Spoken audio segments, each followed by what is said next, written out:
Hey, this is Kelly from paperbeadrollers.com, and today is a Q&A video to answer a question that was posed in the Paper Bead Fanatics group on Facebook.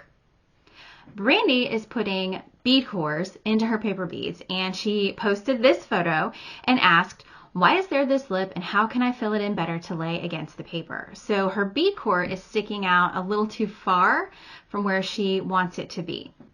So we're going to answer this question for Brandy right now. The first thing we're going to look at is the type of grommet you're using. Now this is a 3/16 grommet from paperbeadrollers.com, and it's just your plain old grommet like you could use for sewing. This is one that is made more specifically for beading. Clay beads, glass beads, paper beads, it doesn't matter. This is slightly larger, but that's okay because it doesn't really impact what we're going to say. You can see just by putting these side by side, this one over here on the right has a larger curved edge, whereas this one on the left is flat. So you may want to look for bead cores that are more specifically for bead making. They're hard to find.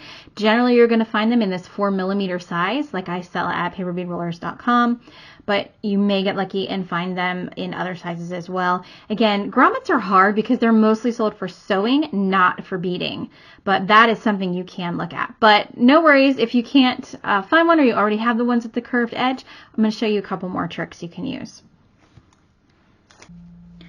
So here I have 2 strips of paper. This is the April Showers paper off of paperbeadrollers.com.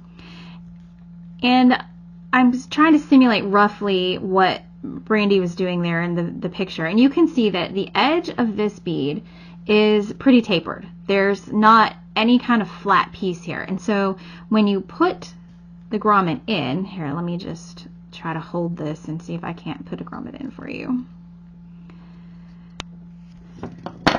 When I put the grommet in place, you are going to get that because there's no flat spot there for the grommet to get onto. So it is kind of doing that. So you can balance kind of the size of your hole with the grommet you're using, but there's another way to do this.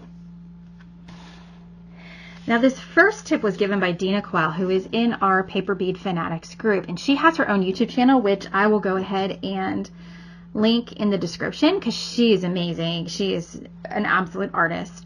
So make sure you go and follow her. But her suggestion was to take some extra paper and build up the core a little bit. So what we're going to do is we're going to grab this paper and some scissors. Well, actually, before we get the scissors, what we'll do is we're going to size how large the end, so the widest part of the strip. We're going to mark how large that is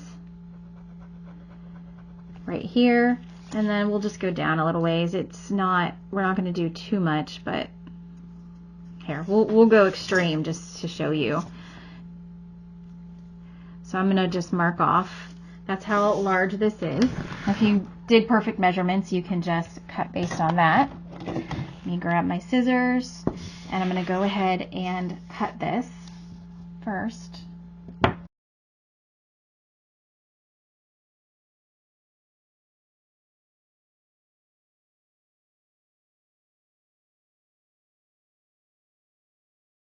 All right, now what I'm going to do is I'm going to go ahead and roll this flat even. And I'm going to make sort of a core on this bead. So I'm building up the center of the bead.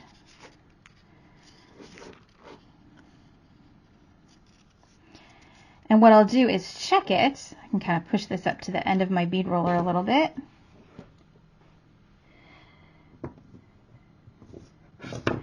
And I can check it to see if the edge of the bead hits. And you can see right there, that's pretty flush. I might actually go a little further. I don't want to go too far because that'll change the shape of my bead.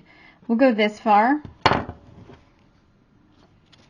I'm going to glue this down just with a little glue stick because I'm in a hurry and I may want to take it apart. Okay, so that gives me a core. Then what I'll do, put a little more glue on here. Okay, so now I'm just going to glue this on, and now I'm rolling my other strips. And you need to make sure, this is why you have to make sure that it's exactly centered.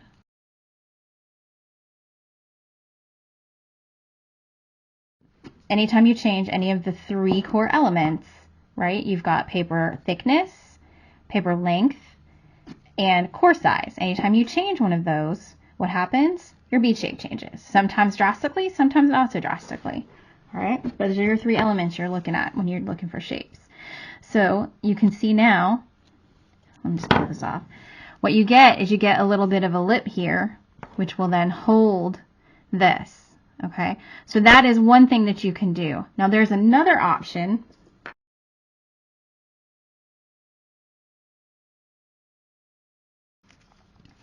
And what I want to do is I want to create a little bit of a channel for this to sit in. So what I'm going to do, and I'm guessing here, you might, again, trial and error. I'm guessing at exactly how much I need to take off. But I'm just going to trim the top of this a little bit. I'm going to guess based on how much of that I used that I might have to go down. I'm going to try this much. And I kind of tapered it a little there at the end. And you need to do it on both sides. So you could get really scientific about this and make sure that you're trimming exactly the same on each side. I'm just showing you the technique very quickly. So that makes the starting end thinner than the rest of your bead. And it'll create a channel for that bead core to sit in. This may not be big enough, it looks like, but you'll get the idea. So that doesn't change the shape of your bead at all. It doesn't make your bead bigger like the other option does.